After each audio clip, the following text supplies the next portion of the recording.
যে ক্ষতি আমার হলো তার দায়ে কে নেবে? বুঝিনি পাওয়ার আগে সবই যে হারাবে।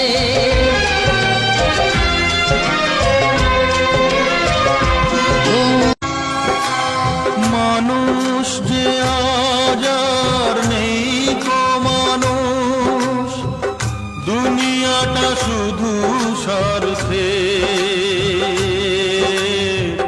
পর আজ ভাইব হয়তো কোনদিন তুই চাইবি আমাকে, সেদিনও তুই অন্য কারো আমি আকাশে তারার মতো জ্বলবো না হলে জোনাকি। তোরে তোর মতো হয় কার কাছে আজ করবো না বেশ বাজবো কার সাথে, এই গল্প বলে কাঁদবো কার হাতে। তোর স্বভাবগুলো আজও তোকে